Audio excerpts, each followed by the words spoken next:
하나님께서 오늘 우리에게 주신 말씀은 마태복음 2장 1절서부터 12절까지의 말씀이 되겠습니다. 우리 다 같이 한 목소리로 읽겠습니다. 헤롯 왕 때에 예수께서 유대 베들레헴에서 나심에 동방으로부터 박사들이 예루살렘에 이르러 말하되 유대인의 왕으로 나신 이가 어디 계시냐? 우리가 동방에서 그의 별을 보고 그에게 경배하러 왔노라 하니 헤롯 왕과 온 예루살렘이 듣고 소동한지라. 왕이 모든 대제사장과 백성의 서기관들을 모아 그리스도가 어디서 나겠느냐 물으니 이르되 유대 베들레헴이오니 이는 선지자로 이렇게 기록된 바 또 유대 땅 베들레헴아 너는 유대 보을 중에서 가장 작지 아니하도다. 내게서 한 다스리는 자가 나와서 내 백성 이스라엘의 목자가 되리라 하였음이니이다. 이에 헤롯이 가만히 박사들을 불러 별이 나타난 때를 자세히 묻고 베들레헴으로 보내며 이르되 가서 아기를 대하여 자세히 알아보고 찾거든 내게 구하여 나도 가서 그에게 경배하게 하라. 박사들이 왕의 말을 듣고 갈새 동방에서 보던 그 별이 문득 앞서 인도하여 가다가 아기 있는 곳 위에 머물러 서 있는지라. 그때 별을 보고 매우 크게 기뻐하더라. 집에 들어가 아기와 그의 어머니 마리아가 함께 있는 것을 보고 엎드려 아기께 경배하고 보배압을 열어 황금과 유악과 모략을 예물로 드리니라. 그들은 꿈에 헤롯에게로 돌아가지 말라 지시함을 받아 다른 길로 고국에 돌아가니라. 아멘. 예수님께서 아기의 모습으로 처음 우리 인류에게 오실 때는요, 당시에 거대한 제국 로마의 귀족으로 왕족으로 오지 않으셨습니다. 오히려 주전 37년부터 로마의 지배를 받았던 식민지, 아주 가난하고 가난했던 이스라엘에 오셨어요. 이스라엘에서도 가장 작은 마을 베들레헴에서, 그것도 냄새나는 마구간에서 예수님께서 태어나셨습니다. 그분은 가난하고 병든 사람들 틈에서 함께 목소로 일을 하시다가 마지막 3년 동안 어둠에 앉아있는 사람들에게 하나님의 나라, 천국 복음을 전하셨습니다. 그리고 모든 사람의 죄와 슬픔과 아픔을 짊어지시고 십자가에서 돌아가셨습니다. 예수님의 이 놀라운 십자가의 사랑과 부활의 생명을 그 후로 모든 나라, 모든 민족에게 전파되었고, 그래서 2000년이 지난 지금은 거의 모든 나라에서 크리스마스를 기뻐하고 즐겨하고 축복하고 있습니다. 예수를 믿건 안 믿건 다들 크리스마스 때는 좋아하고 기뻐합니다. 그러나 처음 예수님이 이 땅에 오셨을 때는 오늘날 같이 모든 사람이 그분을 반갑게 환영하고 예배하지 않았습니다. 첫 번째 성탄절에는 아기 예수님에 대한 반응이 각기 달랐어요. 이 땅에 처음 오신 예수님은 갓난아기로 오셨기 때문에 그분은 모든 사람들에게 자기를 영접하라고 강권할 수가 없었습니다. 거절하면 떨어져 있을 수밖에 없었고 내동댕이 치면 그렇게 버림받을 수밖에 없는 갓난아기로 오셨어요. 그러나 아기 예수님을 영접한 사람들에게는 폭군이 안겨서 하나님의 놀라운 사랑과 평화를 전하여 주셨습니다. 자, 오늘 본문은 첫 번째 크리스마스예요. 첫 번째 성탄절인데 그때 예수님이 어떻게 대했는지 여러 사람이 나오는데 그 사람들에 관해서 여러분과 말씀을 나누고자 합니다.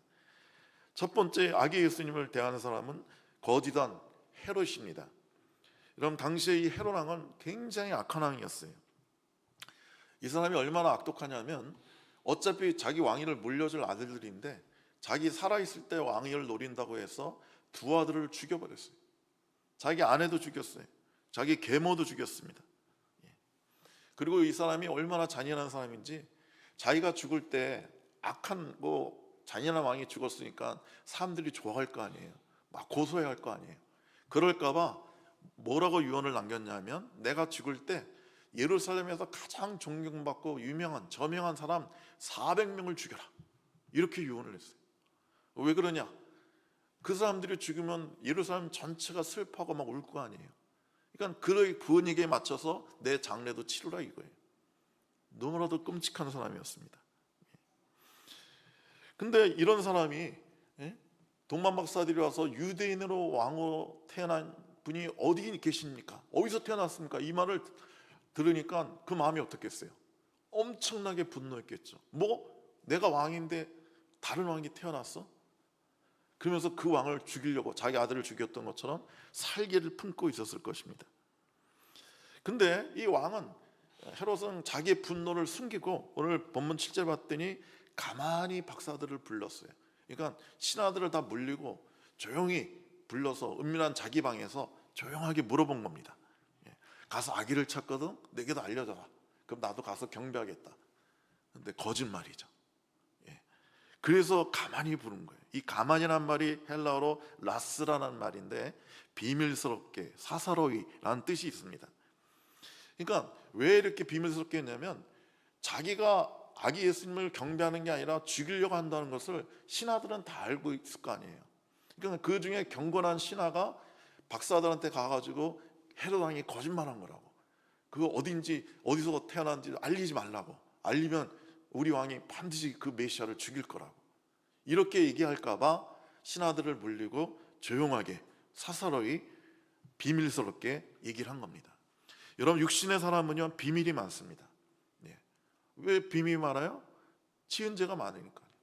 부끄러운 짓을 했기 때문에 비밀스럽게 모든 것을 행하려고 하는 겁니다. 이 교회 안에서도 주님 일을 아주 밝고 정상적으로 공개적으로 하지 않는 사람들이 간혹 있어요. 제가 아는 교회는 그 교인이 1000명이나 돼요. 그러니까 재정도 엄청나겠죠. 그런데 재정 보고를 하지 않아요. 원래 교회는 재직회를 해서 재정 보고를 해야 되고, 공동회를 통해서 1년 동안 결산한 거, 또 내년 예산을 다 보고해야 되는데 그 교회는 교인이 1000명인데도 그런 거 안 한대요. 오직 재정 지출을 담임 목사와 재정 담당자만 한대요. 그래서 교인들이 그 왜 재정 공개 안 하시냐고, 재정 보고 해달라고, 재직회 해달라고 하면 나가라고 그런대요. 교회 나가라고. 아주 심각한 겁니다. 여러분, 이런 사람은 언제나 겉으로 하나님의 영광을 위하는 것처럼 거짓 경건을 표방합니다. 그러나 그 속에는 언제나 자신의 영광과 이익만을 추구할 뿐입니다. 하나님께서 박사들에게 그 꿈에서 헤롯에게 돌아가지 말라고 해서 그나마 예수님이 안전할 수가 있었던 거예요. 그래서 이제 헤롯이 쏘은 걸 안 거예요. 동방 박사들이 자기한테 알리지 않고 그냥 그걸 알고 무지무지하게 분노했죠. 그래서 이 사람은 어떤 끔찍한 짓을 저질렀습니까? 베들레헴에서 태어난 아이들 중에, 사내 아이 중에 2살 이하의 모든 아기를 다 죽이라고 명령했어요. 실제로 죽였어요. 너무 끔찍한 일이죠. 헤롯은 세속적인 자기의 왕을 지키려고 만왕의 왕 대신 예수님을 영접하지 않았어요. 영접하지 않을 뿐만 아니라 오히려 그분을 죽이려고 했어요. 이것은 그리스도를 죽이고자 하는 마귀의 모습을 드러낸 것입니다. 마귀는 처음부터 살인자요 거짓 아비입니다. 마귀는 뱀 속에 들어가서 아담을 속여 죽게 했고, 가인 속에 들어가서 아벨을 죽게 했고, 라멕에게 들어가서 소년들을 죽였습니다. 그 외에도 마귀는 사망의 사자요 어둠의 권세자로서 갖가지 방법으로 하나님을 대적해 왔습니다. 마침내 주님께서 이 세상에 오실 때 마귀는 헤롯 속에 들어가서 예수님, 아기 예수님을 죽이려고 했어요. 그래서 하나님의 구원의 역사를 해방하려고 했던 것입니다. 이 일이 실패하자 마귀는 광야에서 예수님을 시험합니다. 근데 또 실패하죠. 그러자 마귀는 베드로에게 들어가서 예수님 보고 십자가에 못 박히면 절대 안 됩니다. 아주 강건하게 만듭니다. 그러니까 예수님이 뭐라고 하셨어요? 사탄아, 내 뒤로 물러가라고 책망하지 않습니까? 그리고 가룟 유다의 마음에 들어가서 예수님을 팔아서 십자가에 못 박게 합니다. 마귀는 주님 알지 못하는 자를 통해 역사합니다. 빛은 그 자체로 나타나지 않죠. 빛은 태양이라는 매개체를 통해서, 태양이라는 수단을 통해서 빛을 나타냅니다. 정신과 뇌는 따로 있어요. 여러분, 우리 뇌 자체가 정신이 아니에요. 우리 인격이 아니에요. 우리의 정신과 인격은 뇌를 통해서 나타나는 겁니다. 그런 것처럼 마귀는 스스로 나타낸 게 아니라 하나님을 떠나고 독립해 있는 인간의 자아, 곧 육을 통해서 자기를 항상 발현하고 나타나는 거예요. 하나님은 뱀을 저주해서 뭐라고 그러셨죠? 너는 종신토록 흙을 먹을 것이다. 흙을 먹고 지낼 것이다. 뱀에게 그렇게 저주하셨어요. 그런데 뱀이 흙을 먹나요? 아니에요. 뱀은 흙 안 먹어요. 뱀은 뭐 개구리나 뭐 이런 작은 생물을 잡아먹는단 말이죠. 여기서 흙을 먹는단 말은 하나님의 영, 하나님의 호흡이 동안 인간을 의미하는 거예요. 인간은 흙으로 지음받았으니까요. 흙으로 지음받고 그의 생기 하나님의 영을 집어넣으셨기 때문에 존귀한 사람이 된 건데, 그 하나님의 영이 떠나가면 흙 자체예요. 그래서 뱀에게 너는 흙을 먹을지라 말한 것은 마귀가 이 흙만 있는 우리 인간을 먹는다는 거예요. 우리를 사로잡는다는 거예요. 우리를 갖고 논다는 거예요. 그래서 우리 자신에게도 똑같이 적용됩니다. 내 자아가 전적으로 하나님께 의존되어 있다면 마귀는 절대 우리를 먹을 수가 없어요. 우리를 영향력을 끼칠 수가 없어요. 로마서 6장 6절에 우리가 알거니와 우리 옛사람이 예수와 함께 십자가에 못 박힌 것은 죄의 몸이 죽어 다시는 우리가 죄에게 종로로 타지 않게 하려 함이니 라고 기록하고 있어요. 우리의 옛사람, 우리의 자아, 우리의 육이 죽어야 되는 거예요. 십자가에서 죽어야 다시는 죄의 종로로 타지 않고 마귀의 종로로 타지 않는 것입니다. 마귀는 자아가 부서진 사람에게는 속수무책이에요. 뭐 어떻게 할 수가 없어요. 헤롯은 마귀는 도운 자아의 그림자입니다. 여러분의 자아는 어때요? 여러분의 자아가 십자가에 죽었습니까? 여러분의 자아가 십자가에 죽지 않으면 마귀의 종이 되는 거예요. 여러분과 저는 우리의 보좌를 주님께 돌려드려야 돼요. 우리의 보좌에 내가 앉아 있으면 안 되는 거예요. 우리의 삶을 만화의 왕 대신 주님께 드려야 우리의 삶은 하나님의 백성으로서 놀랍고 풍성하게 거룩하게 승리하며 살 수 있게 되는 것입니다. 두 번째, 예수님을 대한 사람들이 나오는데요, 대제사장과 서기관들입니다. 자, 도마 박사들이 와서 유대인의 왕이 어디서 납니까? 이 말 하니까 헤롯이 얼른 대제사장과 서기관을 불렀어요. 그래서 지금 동방 박사들이 와서 메시아가 태어났다고 하는데, 왕이 태어났다고 하는데 어디서 태어나느냐라고 물어봐요. 자, 이 사람들은요 성경을 아주 정확히 알고 있는 사람들이에요. 여러분, 서기관들은요 모세 응용을 토시 하나 안 빼고 잘 외우는 사람들이에요. 그러니까 얼른 미가서 5장 이전의 말씀을 기억해냈어요. 그래서 미가 선지자가 예언했습니다. 유대 땅 베들레헴에서 유대인의 왕이 태어날 것이라고 예언했습니다. 그래서 그 장소는 베들레헴이 될 것입니다 얘기합니다. 근데 이 사람들은요 정확히 알고 있었는데 동방박사들하고 함께 베들레헴으로 가지 않습니다. 그들은 여전히 화려한 헤롯 궁전에 그냥 머물러 있어요. 이 사람들은 당시 최고 유대 종교의 지도자들이었지만 지식적으로만 메시아를 알고 있을 뿐이에요. 내면적으로 주님과 전혀 상관없는 사람들입니다. 이들은 정치 아부하에서 자신의 종교적인 기득권을 누리는 사람들이에요. 부귀와 영화를 누리고 종교를 빙자해서 자신의 안일과 평안만을 추구하는 사람들입니다. 예수님은 구유에서 태어나시고 골고다 십자가가 목적이셨지만 이들은 비단 이분에서 태어나서 대제사장과 자기가 목적인 사람들이에요. 화려함과 부귀함이 목적인 사람들이에요. 오늘날 교회에 그런 분들이 있어요. 교회 지도자들 중에도 그런 분이 있고, 안타깝게 교회 안에서도 막 그런 영리적인 목적, 부귀만을 원하는 사람들이 있어요. 그래서 서울 강남의 그 남성교회는요 한 사람이서 여러 교회 남성교회 등록을 해서 그 남성교회 참여를 한대요. 그러니까 사업하는 사람들이 강남의 그 부자들, 사업하는 사람 틈에 끼어서 어떠한지 돈을 벌어보려고 그런다는 거예요. 이런 사람은 정말 대제사장과 서기관 같은 사람들입니다. 예배드리고 성경을 알지만 전혀 주님과 관계없는 사람들이. 오늘날도 많은 사람들이 정말 마국간에서 태어나신 아기 예수님을 섬기기보다는 화려한 헤롯 궁전에서 파티나 즐기려고 한단 말이죠. 제가 30여 년 전에 교회를 또 개척한 적이 있어요.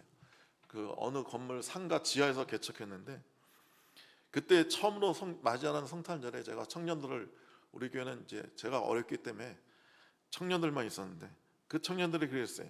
자, 오늘 이 크리스마스 이브 때 세상은 막 진창 놀고 막 술 먹고 막 파티하고 막 난리 친다 해도 뭐 그렇다고도 이해할 수 있어. 왜냐하면 주님을 모르는 세상이니까.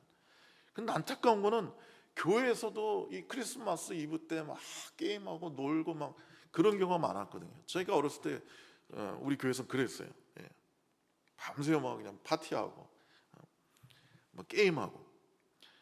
그래서 제가 우리 청년들에게, 우리는 오늘 이 밤에 밤새 주님을 찬양하고 기도하자. 그래서 주님께 경배하자. 그래서 우리가 그 크레스 이브 때 밤이 늦도록 뭐 한 번도 놀지 않았어요. 뭐 맛있는 거 먹지도 않고 계속 기도하고 찬양하면서 차례를 하는데, 그 밤에 어떤 어른 두 분이 우리 교회 지하실 교회에 어떻게 들어왔어요. 그러면서 뭐라고 하냐면 우리도 같이 참여해서 우리가 같이 기도하고 예배드리고 싶습니다, 그런 거예요. 여러분, 그 자꾸 보잘것없는 그 교회에 그 어른 두 명이 왔다는 건 놀라운 일이에요. 그분들은 우리가 놀고 있었다면 놀려고 같이 놀자고 참여하겠다고 했을 텐데, 우리가 분명히 기도하고 있었거든요. 찬양하고 있었거든요. 그런데 참여하겠다는 것은 같이 기도하겠다는 거 아닙니까?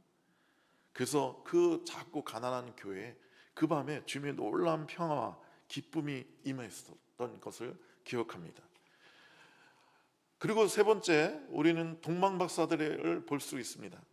여러분, 아기 예수님을 가장 영광스럽게 영접한 동방박사들이 구체적으로 정확하게 누구였는지 모릅니다. 그리고 동방에서부터 왔다고 그러는데 그 동방이 어딘지도 정확히 모릅니다. 자, 여기서 박사들이라고 했는데 이 헬라어로 마고이라고 합니다. 이것은 점쟁이도 될 수 있고 점성술사도 될 수 있고 마술사, 꿈 해석자 혹은 신비한 지혜를 가리키는 사람을 의미합니다. 그래서 우리는 이 박사들을 다른 말로 한다면 현자들이라고 번역할 수 있습니다. 자, 이들이 동방에서부터 왔다고 그러는데 이 동방이 오늘 본문에서 아나톨레라는 단어를 썼습니다, 헬라어로. 근데 이 아나톨레는 동방이라는 말도 있지만 탱이라는 뜻도 있어요. 그래서 누가복음 1장 78절에 돋는 해가 위로부터 우리에게 임하였다라고 되는데 그 돋는 해를 아나톨레라고 썼습니다. 그러니까 동방은 태양을 의미하는 거예요. 그러니까 동방 박사들은 아마 태양을 숭배하던 사람들이 아니었나 싶어요.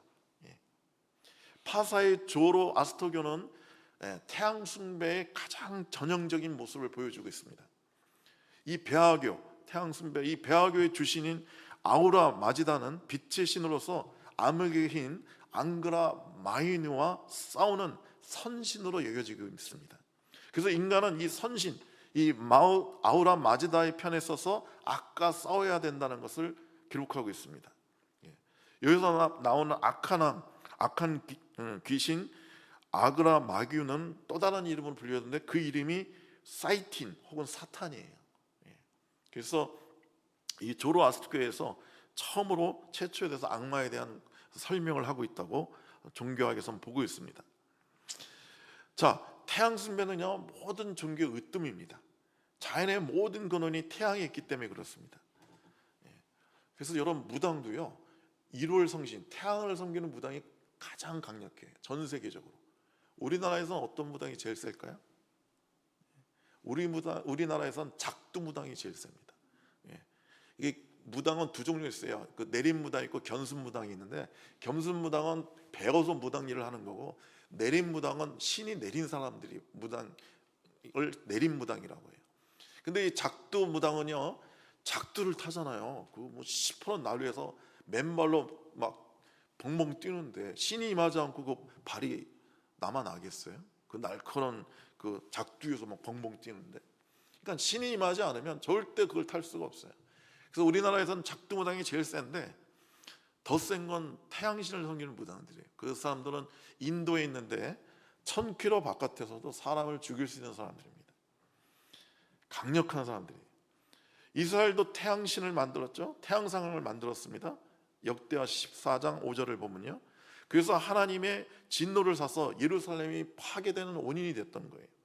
에스겔서 8장을 보면 이스라엘의 대제사장들과 제사장들도 성전 안에서 동쪽을 향해 동방 태양을 섬겼다고 나오고 있습니다.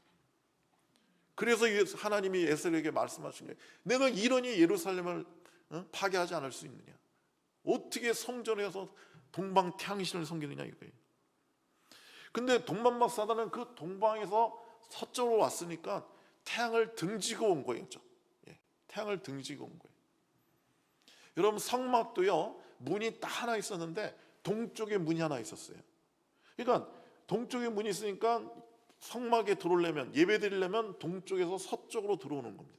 태양을 등지고 오는 거예요. 동방박사들이 별의 인도를 따라감으로 태양을 등지게 되었어요. 동방에서 유대는 서쪽이기 때문에 그렇습니다. 그들은 자연의 빛, 인간 이성의 빛, 세상을 등지고 하나님의 계시의 빛을 따라왔기 때문에 메시아를 경배할 수가 있었던 거예요. 태양빛은 대단히 밝고 확실해 보이지만 그것을 따르면 실상은 그리스도와 계신 곳과 반대되는 곳으로 가는 거예요. 가장 어두운 지옥으로 가게 되는 거예요. 여러분, 해 아래 새 것이 없다고 솔로몬이 외쳤죠. 해 아래는 새 것이 없어요. 모든 것이 헛되고 헛될 뿐이에요. 그래서 우리 성도들은 해 아래의 것을 하는 게 아니라 해 위에서 오는 하나님의 계시의 빛을 받아서 살아가야 되는 것입니다. 여러분, 태양이 사라지고 어둠이 짙어질수록 메시아의 별은 더 찬란하게 빛나는 거예요. 여러분의 이성의 빛, 자아의 원리, 세상의 지혜, 세상의 가치관, 세상의 철학이 그 모든 빛이 사그라들어야 계시의 빛이, 우리 메시아의 별이 빛나게 되는 것입니다. 그러므로 여러분과 제가 이성을 따라 살면 안 돼요. 이성을 따라 살면 큰일 납니다. 자, 이 동방 박사들이 별을 보고, 별의 빛을 보고 잘 인도함 봐서 예루살렘에 왔는데, 거기서부터는 인간적인 생각을 했어요. 인간적인 추론을 했어요. 무슨 생각이에요? 왕이 태어났으면 어디서 태어났겠어요? 왕궁에서 태어나죠.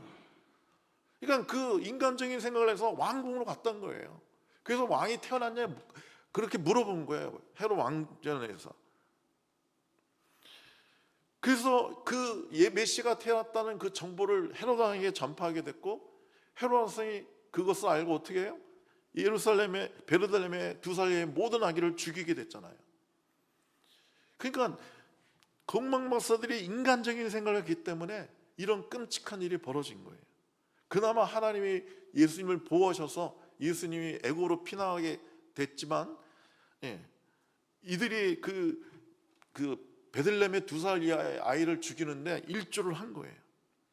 여러분, 인간적인 추론을 하면요, 계시의 빛은 사라집니다. 그리스도인은 이성을 따라 사는 사람이 아니에요. 성령의 인도를 받아 사는 사람들이에요. 이성적인 추론이나 함정적인 사색은 계시의 조명을 어둡게 합니다. 그래서 사색하는 사람들이요, 사색이 많은 사람, 그런 사람 있죠. 밤에도 막 이 생각 저 생각하면서 잠 못 자는 사람이 있는데, 그런 사람은요 절대 성령 충만을 받을 수 없습니다. 여러분, 우리의 모든 사색을 기도로 바꿔야 돼요. 인간적인 추론이나 명성에 나온 지혜는 영적 신앙에 치명적인 해를 끼칩니다. 동방 박사들이 인간적인 생각을 해서 아기 예수님의 귀중한 탄생의 정보를 헤롯에게 알려주어서 아기 예수님이 위험에 빠질 뻔했고 베들레헴의 수많은 아기가 죽게 된 거예요. 로마서 8장 6절 7절에 육신의 생각은 사망이요 영의 생각은 생명과 평안이니라. 육신의 생각은 하나님과 원수가 되나니 이는 하나님의 법에게 굴복하지 않을 뿐 아니라 할 수도 없음이라고 말씀하고 있습니다. 성령 인도하심을 따라 살지 않고 이성적인 합리적인 생각을 따라 살면 그리스도를 만나지 못하고 그리스도의 원수를 만나게 되는 것입니다. 자, 동방 박사들이 이제 아기 예수님께 경배하러 왔는데 빈손으로 오지 않았어요. 아주 귀한 예물을 들고 왔습니다. 여러분, 이 예물을 드린 것은 자기의 출세나 이익을 위한 게 아니었어요. 이제 다시 자기 고향으로 돌아가고 아기 예수님은 아직 아기니까 어떤 대가를 바라고 드린 게 아니에요. 여러분, 주님께 뭔가 드리기 위해서 나온 것과 뭔가를 받으려고 나오는 것은 대단한 차이가 있어요. 이것은 주님 중심의 신앙과 나 중심의 신앙으로 구별되는 시금석이 되는 겁니다. 물론 우리가 어렸을 때는 처음에는 주님께 많은 걸 구하죠. 하나님 이거 주세요, 저거 주세요, 이거 응답해 주세요, 막 이렇게 기도를 하는데, 여러분, 진정한 신앙, 온전한 성숙한 신앙으로 가면요, 주님께 받으려고 하는 게 아니라 드리려고 하는 거예요. 내가 주님을 위해서 무엇을 할까요? 내가 하나님께 영광을 어떻게 돌려드릴까요? 주님, 내게 이미 놀라운 은혜와 넘치는 축복을 주는데 이걸 어떻게 주님께 다시 돌려드릴까요? 이렇게 되는 것입니다. 이렇게 주님께 드리려고 하는 사람이 진정한 크리스찬이에요. 주님께 받으려고 하니까 조금만 어려움 당하고 병에 걸리고 사업이 안 되면 그냥 원망하고 떠나고 막 그러는 거예요. 자, 그들이 드린 예물은 황금과 유황과 모략이었습니다. 자, 이 예물을 통해서 예수님이 어떤 분이신지를 우리에게 말해주고 있는 거예요. 여러분, 세네카라는 철학자는 당시 파르디아라는 그 나라에서 왕을 아련하려면, 왕께 나가려면 반드시 황금을 가지고 나가야만 했다고 그래요. 그런 간섭이 있었대요. 그래서 이 황금을 예수님께 드렸다는 것은 예수님께서 만왕의 왕이라는 것을 우리에게 말해주고 있는 것입니다. 그 다음에 유향을 드렸어요. 왜 유향을 드렸을까요? 당시 유향은 성전 예배, 성전 희생제사에서 쓰였어요. 그 유향을 이렇게 태우잖아요. 그래서 지금 가톨릭에서는 지금도 여전히 제단에서 유향을 막 피우는 사람들이 있죠. 그래서 유향을 드렸다는 것은 우리 주님이 우리의 영원한 제사장이라는 것을 말해주고 있는 것입니다. 우리를 위해서 중보하시고 우리를 위해서 주님 앞에 나아가서 우리 죄를 대신 고하는, 용서를 구하는 대제사장이라는 것을 말해주고 있는 거예요. 모략은요, 당시에 시체를 썩지 않게 해서 몸에 바르는 데 쓴 게 모략입니다. 그래서 이 모략도 굉장히 귀한 거였어요. 그래서 이 모략을 드렸다는 것은 예수님께서 우리 죄를 위해 십자가에 죽으실 것을 우리에게 알려주고 있는 것입니다. 별을 보고 수많은 어려움과 위험을 무릅쓰고 온 돈만 박사들이 예물에서 아기 예수님이 어떤 분이신지를 우리에게 분명히 말해주고 있는 것입니다. 여러분, 첫 번째 성탄절에 가장 복된 곳이 어딜까요? 베들레헴의 마구간의 구유였어요. 자, 우리는 구유하면 막 영광스럽게 생각하지만 실제 구유가 어떤 거예요? 소나 말이나 염소의 먹이통이에요. 먹는 그릇이에요. 그래서 저도 그 시골에서 소 여물통을 본 적이 있는데 얼마나 냄새나고 더러운지 몰라요. 누가 그걸 그렇게 깨끗이 닦겠습니까? 근데 그 마구간 말구유에는 헤롯의 잔인한 정치 권력도 없습니다.